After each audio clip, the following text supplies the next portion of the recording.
faire une vidéo sur les pinceaux. Vu l'engouement, et ça j'étais super contente, qu'il y a eu sur la page Facebook du blog, je vais donc créer une rubrique que je crois que je vais appeler juste basique tout simplement.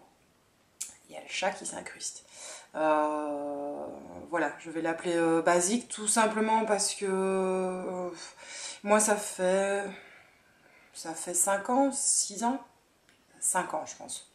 5 ans que je m'intéresse au maquillage, à la peau, etc. Donc je me suis d'abord intéressée au maquillage dans un premier temps, et puis après à la peau. L'un et l'autre sont liés, donc c'est-à-dire que vous n'aurez jamais un bon maquillage si vous ne prenez pas bien soin de votre peau, et vice-versa. Donc voilà. Mais la peau, je suis encore en train un peu de tâtonner, mais le maquillage, ça fait un bon bout de temps.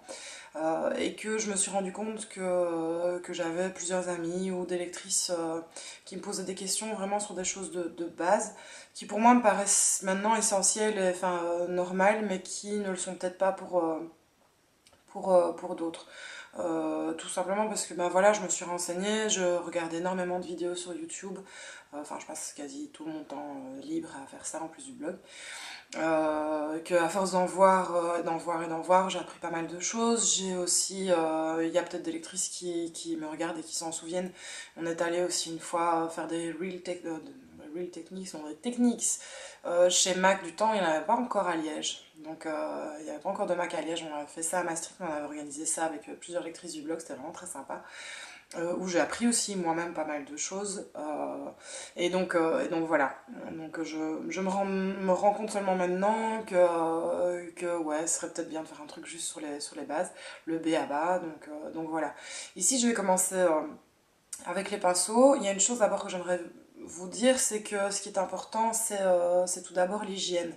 Quand on a... quand on se maquille, la première chose qu'il faut faire, c'est se nettoyer les mains. Par exemple, moi, c'est la première chose que je fais, je me nettoie d'abord les mains. Il est hors de question que je vienne poser mes mains sur mon visage, alors que je les ai peut-être mises sur une poignée de porte avant, que quelqu'un d'autre a touché, et je ne sais pas ce que l'autre personne a fait avec avec ses petits doigts. Donc voilà, moi-même j'ai pu, je sais pas moi, toucher le capot de ma voiture ou le coffre de ma voiture pour le refermer, c'est jamais le truc très propre, donc voilà.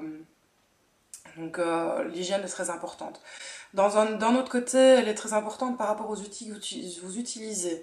Donc si vous utilisez des éponges ou des pinceaux, etc., que vous ne les lavez jamais, et puis après que vous avez une peau à problème et que vous ne comprenez pas, malgré les soins, les masques, etc., que vous utilisez, que ça ne part quand même pas, évidemment, si vous ne nettoyez pas vos pinceaux, vous allez aller remettre de la crasse, tout simplement, parce que ça s'accumule. Il n'y a pas que le maquillage qui s'accumule sur un pinceau, il y a aussi de la crasse. Voilà, si vous, le premier truc, en tout cas pour moi, si j'ai des problèmes de peau, c'est depuis quand, enfin quand est-ce que quelle est la dernière fois où j'ai nettoyé mes pinceaux? Est-ce que ça date pas? Si ça date, je les nettoie. Si malgré ça, ça ne part pas, ben là, il faut vraiment plus penser à des soins, etc., ou à d'autres comment dire, d'autres origines de problèmes de peau, mais c'est le premier truc auquel je pense, c'est l'hygiène de mes pinceaux. Est-ce qu'ils ont été bien nettoyés? Tout simplement, ils peuvent aussi avoir été mal rincés, hein. Ça peut être aussi, ça peut être ça, donc qu'il y a encore des restes de savon qui s'accumulent, et là c'est pas bon non plus. Donc voilà, ça c'est la première chose à laquelle il faut faire attention, et la première chose qu'il faut savoir. Et que beaucoup ne savent peut-être pas. Donc tout simplement, quand on se maquille, si vous voulez avoir une belle peau, la première chose à faire, enfin un beau teint, la première chose à faire est d'avoir une belle peau, et pour ça, il n'y a rien à faire, c'est l'hygiène. De même, si on sort un peu du contexte des pinceaux, l'hygiène va aussi sur le démaquillage, c'est-à-dire que si vous dormez avec votre maquillage, forcément vous allez avoir votre peau qui va s'obstruer. La peau a besoin de respirer, c'est nécessaire, il faut absolument vous démaquiller. Alors j'ai déjà fait, je mettrai un lien en article sur le Magic Meet, qui est un petit gant de toilette que j'utilise quand je rentre et qu'il est méga tard, que je suis crevée. Enfin quand je rentre et qu'il est méga tard, genre 3 heures du matin, que j'ai vraiment la flemme de me démaquiller, je fais au moins ça avec le Magic Mist. Donc c'est un petit gant de toilette que je peux utiliser sans aucun produit, que je passe sous l'eau et je me démaquille avec ça. Il démaquille très très bien, il fait très bien son boulot, et donc voilà. Mais quoi qu'il arrive, même en étant bourré comme un coin, je me démaquille. Maintenant je le fais et je dis merci tous les matins à ma volonté de la veille. Ça n'enlève pas la gueule de bois, mais au moins ça arrange certaines choses. Donc voilà, ça c'est très important de vous démaquiller tous les soirs. Je ferai peut-être une vidéo sur le démaquillage plus tard, sur les différentes techniques, ce qui selon moi est bon, moins bon, etc. Mais bon voilà, en gros, le démaquillage, quel qu'il soit, est important. De même, vous lavez un petit peu légèrement le visage le matin avant de vous maquiller aussi, parce que vous accumulez du sébum pendant la nuit. C'est pas mauvais hein, le sébum, mais bon, quand il y en a eu pendant un certain temps, il faut enlever l'excès en tout cas, et bien hydrater votre peau. Donc voilà, en gros, je suis un peu sortie du sujet, mais c'est les choses de base à savoir. Je ferai sans doute des vidéos vraiment plus ciblées, mais bon voilà. Donc les pinceaux, je vais commencer par les pinceaux pour les yeux, et je vais vous montrer ceux qui pour moi sont indispensables, et puis peut-être quelques-uns en plus si vous voulez vraiment étayer votre collection. Quand je dis indispensable, c'est vraiment ceux que je pense qu'il faut vraiment avoir chez vous si vous voulez un petit peu vous maquiller correctement. Les pinceaux sont importants, pourquoi? Parce que dans le maquillage, ce qui prime, c'est l'estompage. Vous devez estomper vos fards suffisamment, de manière à ne pas avoir un effet placard sur vos yeux. Ça c'est super important. J'ai l'impression que je suis méga loin de la caméra, je vais un peu rapprocher ça. Hop. Désolée, je renifle un petit peu, mais je suis en train de finir une espèce de rhume bizarre, donc voilà. Donc voilà, les pinceaux sont très importants, la qualité et la matière des pinceaux aussi. Donc il y a deux types de pinceaux, il y a des pinceaux en poil d'animaux et des pinceaux en synthétique. Il faut savoir que ce soit pour les yeux ou pour le teint, il me semble, en tout cas à moi, que les pinceaux en poil d'animaux accrochent mieux la matière. Donc accrochent mieux les fards et les diffusent mieux. Donc voilà, pour estomper, je trouve que c'est important d'avoir en poil d'animal. Après, vous pouvez être vegan et vous pouvez utiliser des synthétiques, il y en a qui font très bien le boulot, mais je trouve que rien n'égale les poils d'animaux. Donc voilà. Ici, j'en ai deux. Les deux qui sont pour moi essentiels pour le maquillage sont un applicateur, qui est celui-ci. Celui-ci, c'est un MAC, un 239, qui est un pinceau plat, court, dense et à tranche quand même fine. Il y a plus fin que ça, mais bon, elle est quand même fine. Il va vous aider à prendre la matière de manière quand même assez importante et à l'appliquer en tapotant, par exemple ici, sur toute la paupière. Il accroche vraiment très bien la matière parce qu'il est en poil de chèvre. Il peut être aussi utilisé pour faire un trait pour flouter un trait d'eyeliner par exemple. Moi j'utilise souvent la tranche de ce pinceau aussi pour flouter un trait d'eyeliner. D'ailleurs j'ai fait une vidéo de ce maquillage-ci où je l'utilise de cette manière, donc ça vous verrez ça plus tard. Donc voilà, il est super pratique, je l'utilise quasi tous les jours. Je l'ai depuis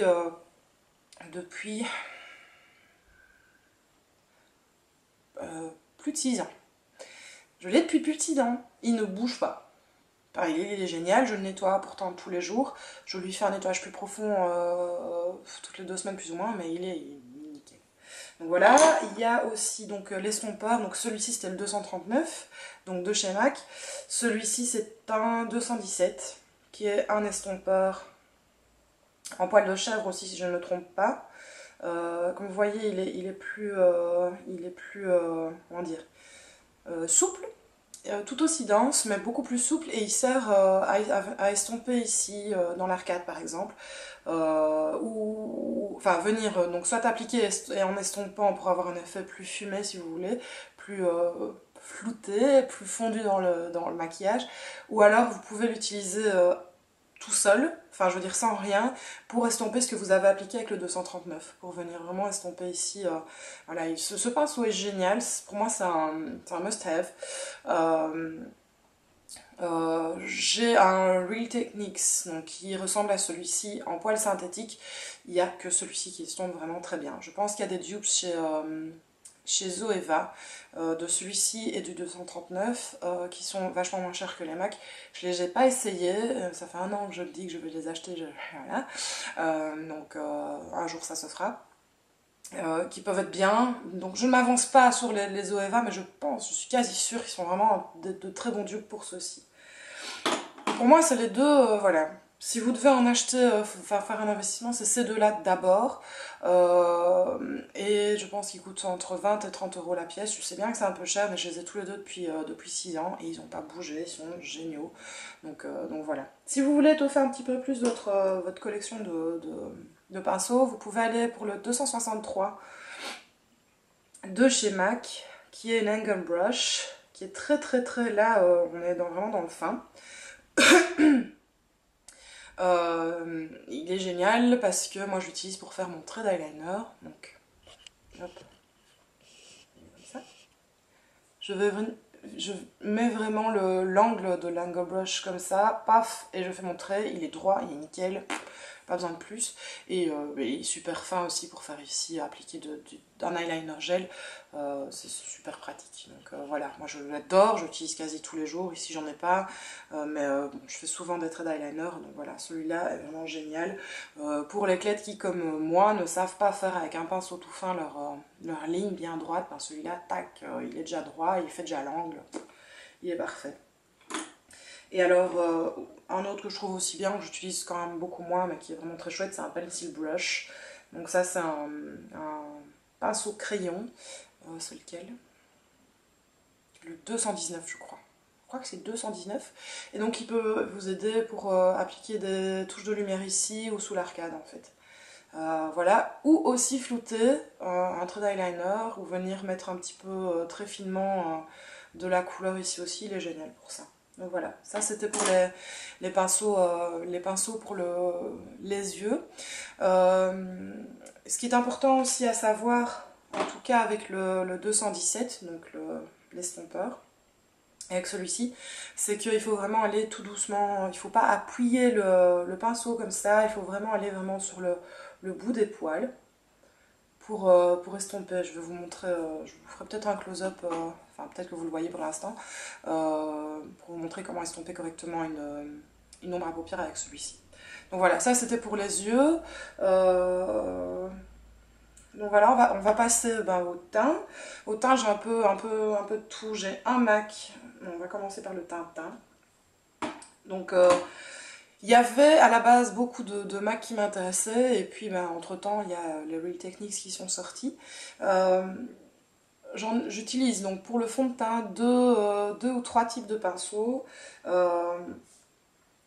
Pour un fond de teint compact, j'utilise un pinceau biseauté plat, qui est dans ce type de modèle là. Celui-là je l'ai reçu une fois je ne sais plus où. Je ne sais même pas, enfin il n'y a pas de marque, il n'y a rien, je ne sais pas d'où ça vient. Il est en synthétique, et bon voilà. Mais j'aime pas trop les fonds de teint compacts, donc j'ai pas vraiment de recommandations. Il y a des marques qui sont très bien là-dessus. Ce que je n'aime pas avec ceux-ci, c'est que souvent ils font des lignes en fait sur le visage, donc j'évite un peu. Mais bon, si je dois utiliser un fond de teint compact, là j'en ai un que je dois finir, donc voilà. Je prends celui-là. Donc en gros, voilà. Sinon, j'ai donc un fond de teint liquide, le Matte Velvet Plus de chez Make Up For Ever, qui est pour l'instant un de mes préférés. Avant, j'utilisais un autre fond de teint liquide qui est le Bourjois Healthy Mix. J'utilise ce pinceau-ci, qui est un buffing brush, qui je pense s'est vendu séparément. Il coûte, je pense que c'est une vingtaine, entre 10 et 20 euros, il coûte pas plus cher. Il est génial, il est très dense.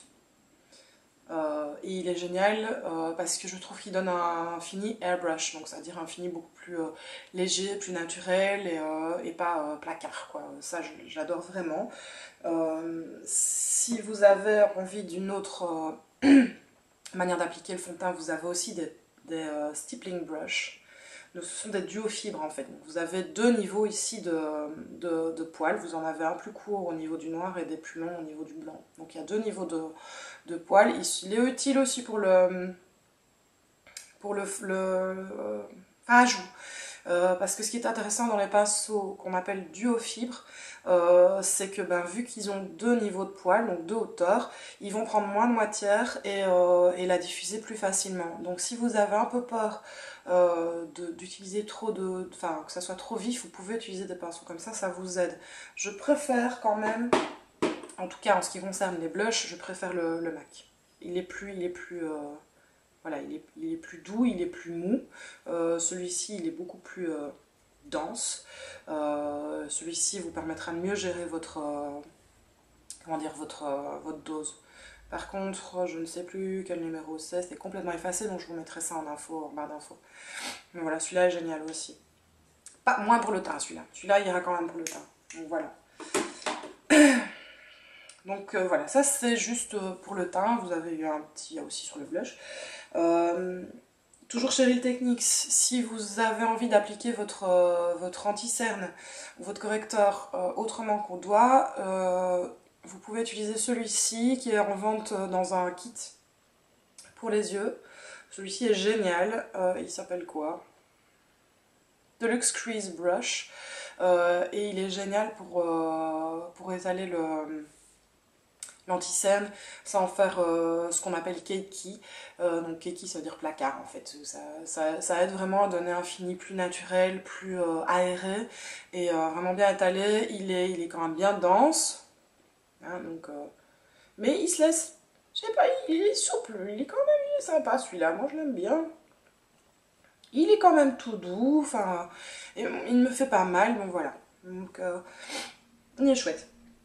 Mais vous pouvez évidemment utiliser votre doigt aussi, ça va très bien comme ça, voilà. Mais pour les moins doués, celles qui tremblotent ou quoi, voilà, ça vous donne un meilleur contrôle d'utiliser ce pinceau-ci. Pour le contour, j'ai celui-ci que j'utilise depuis des années, qui est une espèce de... une brosse, un pinceau qui vient de chez Bare Essentials, que j'ai eu dans un coffret en fait, que vous pouvez trouver sur Sephora. Il est marqué Flawless Face dessus. En fait, à la base, c'était pour un kit de teint minéral que j'utilise toujours de temps en temps. Et j'adore la forme en fait pour faire le contour. Pour faire vraiment ici, parce qu'il est quand même biseauté, enfin je veux dire, il est quand même... Voilà, c'est pas un gros pinceau tout fluffy. Mais en même temps, il est... comment dire? Il est assez souple. Donc ça me permet de faire une bonne ligne correcte et puis vraiment d'étaler de manière à fondre le contour. Donc mon ombre ici plus foncé dans le maquillage. Moi j'adore, il est vraiment chouette. Il y en a d'autres que j'aimerais bien essayer chez Zoeva. Un jour j'achèterai. Donc voilà, ça c'est chouette. Et pour le highlight, donc ça c'est les touches ici de lumière qu'on mettrait ici, sur l'arc de Cupidon. J'aime bien celui-ci, il est cool aussi. Il s'appelle Contour Brush, donc normalement les sœurs Pixiwoo qui ont sorti ça l'ont conçu pour le contour ici. Moi je trouve que c'est un peu trop... Enfin je trouve que celui-ci est plus facile pour donner un rendu naturel que celui-ci qui est beaucoup plus précis. Ou alors pour les filles qui aiment bien faire vraiment du contour à la Kim Kardashian, un truc bien net comme ça. Moi j'aime pas, donc voilà, je l'utilise pour le highlight. Donc le highlight et les touches de lumière qu'on va mettre ici. Il est vraiment très chouette. Hop, voilà, et il est assez souple aussi. Il est tout doux.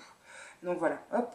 Hop, hop. Et je trouve qu'il permet une précision justement qui me dérange là quand je dois faire mon contour, ce qu'il n'y a pas, hein. Aujourd'hui j'en ai pas fait, mais qui par contre m'arrange fort bien pour les zones plus fines.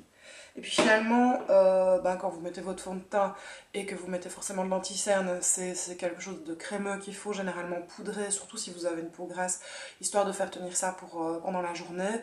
Et en pinceau pour poudre, j'adore la Blush Brush de chez Real Techniques, voilà, qui est aussi qui est un peu biseauté, avec des poils qui se terminent à différents niveaux aussi, et qui est d'une douceur incroyable, qui prend juste bien la quantité de poudre, que ça soit de la poudre libre ou de la poudre compacte, hein. Je trouve qu'il est vraiment chouette pour les deux, et qui diffuse la poudre sur le visage sans en mettre de trop en fait. Il est vraiment, il diffuse ça très bien, il répartit ça très très bien, donc voilà, ça c'est,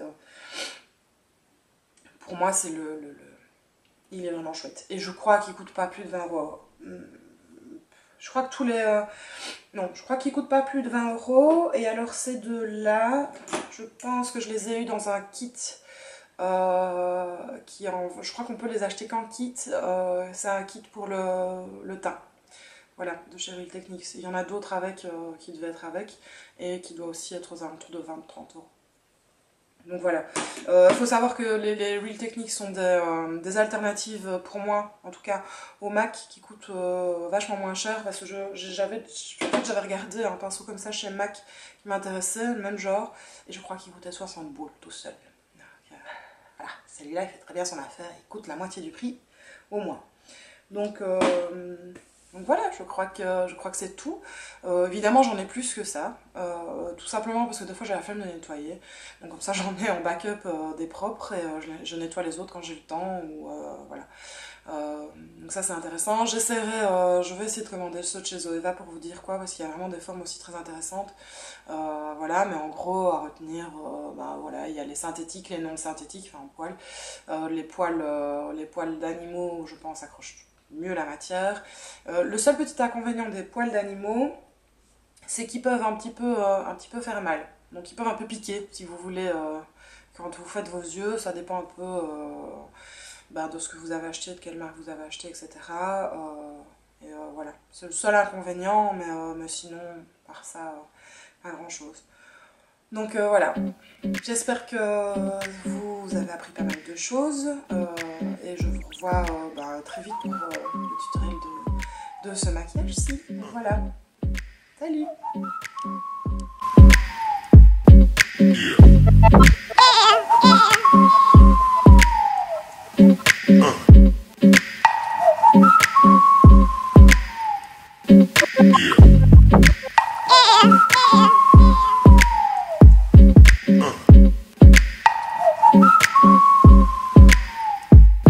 We